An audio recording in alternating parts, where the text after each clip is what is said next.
प्रिय दर्शकों, नमस्कार। सबसे पहले आप सभी को मेरी तरफ से शारदीय नवरात्रों की ढेर सारी शुभकामनाएं। माँ भगवती से प्रार्थना करता हूँ उनका आशीर्वाद सदैव आप पर बना रहे।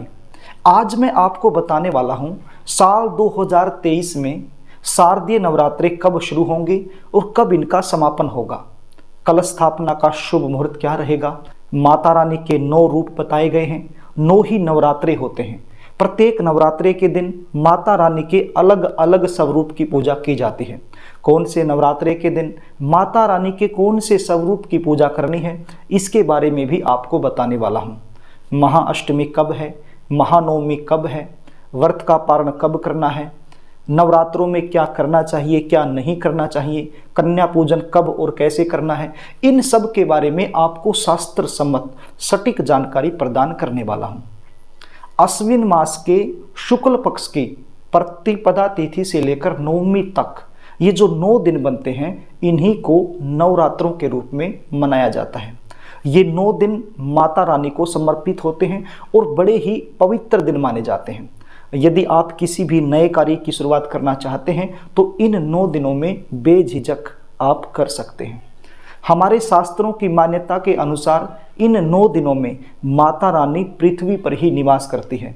बहुत सारे भक्त लोग माता रानी को प्रसन्न करने के लिए अपने घरों में कलश की स्थापना करते हैं, अखंड ज्योति जलाते हैं, दुर्गा सप्तशती का पाठ करवाते हैं, नाना प्रकार से माता रानी को रिझाने की कोशिश करते हैं।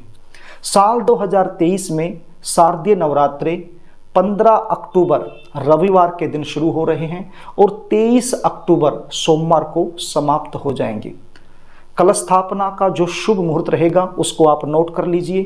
15 अक्टूबर 2023 रविवार के दिन सुबह 10:24 से लेकर दोपहर में 12:30 तक शुभ मुहूर्त रहेगा। अभिजीत मुहूर्त का जो समय है वो रविवार के दिन सुबह 11:44 से लेकर दोपहर में 12:30 तक रहेगा। ये जो शुभ मुहूर्त मैंने बताया है, यदि आप अपने घर में कलश की स्थापना करना चाहते हैं तो इस शुभ मुहूर्त में कर दीजिए।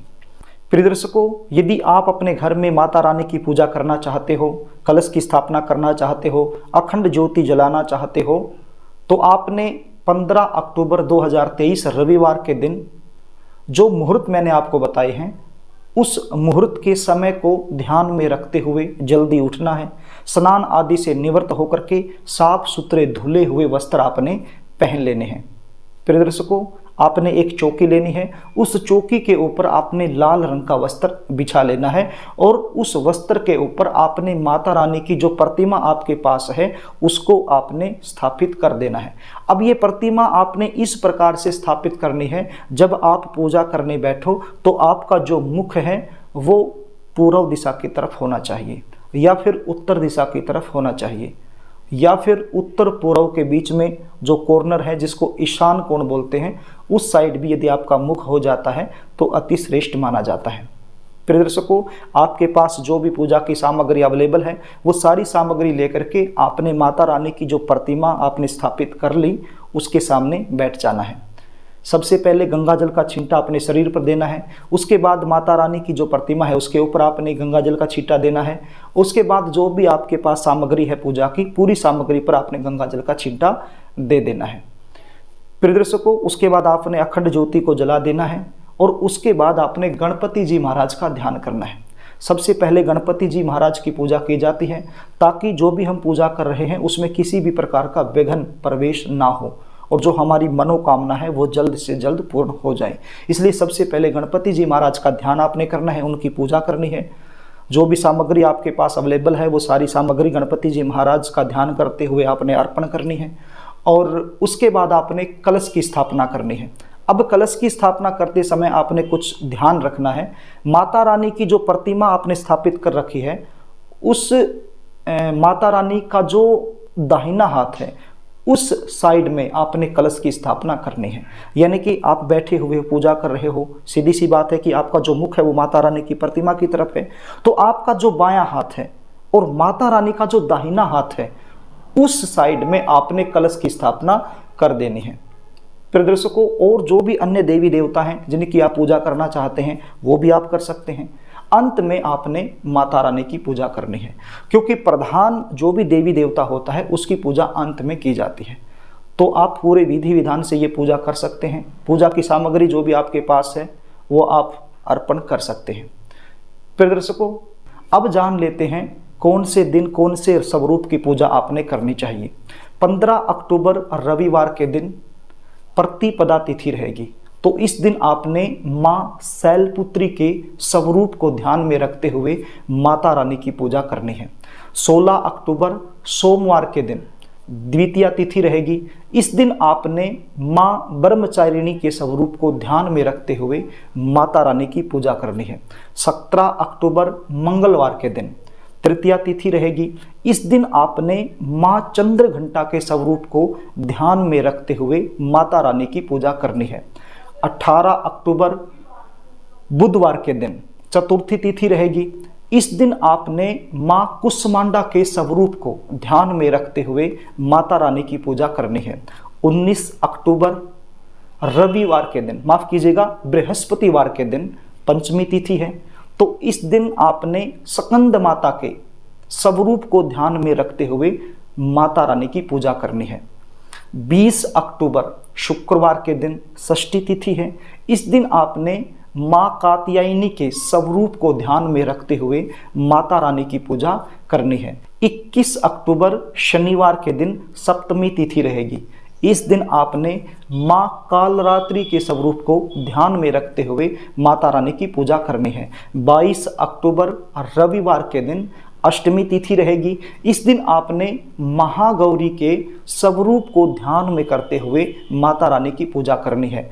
23 अक्टूबर सोमवार के दिन नवमी तिथि रहेगी। इस दिन आपने माँ सिद्धिदात्री के स्वरूप को ध्यान में रखते हुए माता रानी की पूजा करनी है। इस प्रकार से प्रत्येक दिन माता रानी के अलग अलग स्वरूप की पूजा आपने करनी है। प्रिय दर्शकों, जो लोग माता रानी का व्रत रखते हैं उनको तो पता ही होता है व्रत के नियम क्या होते हैं, लेकिन मैं उन लोगों को कहना चाहूँगा जो लोग माता रानी का व्रत नहीं रखते हैं और माता रानी की कृपा प्राप्त करना चाहते हैं, तो ऐसे लोगों को कहना चाहूँगा इन 9 के 9 दिन ब्रह्मचर्य का पालन जरूर करें। तामसिक भोजन से बच के रहें। प्याज, लहसुन, मांस, मदिरा इत्यादि का सेवन बिल्कुल भी नहीं करना है। इनको छूना भी वर्जित है। यदि आप इन नियमों का पालन करते हैं तो माता रानी की जो कृपा है आपके ऊपर बरसेगी।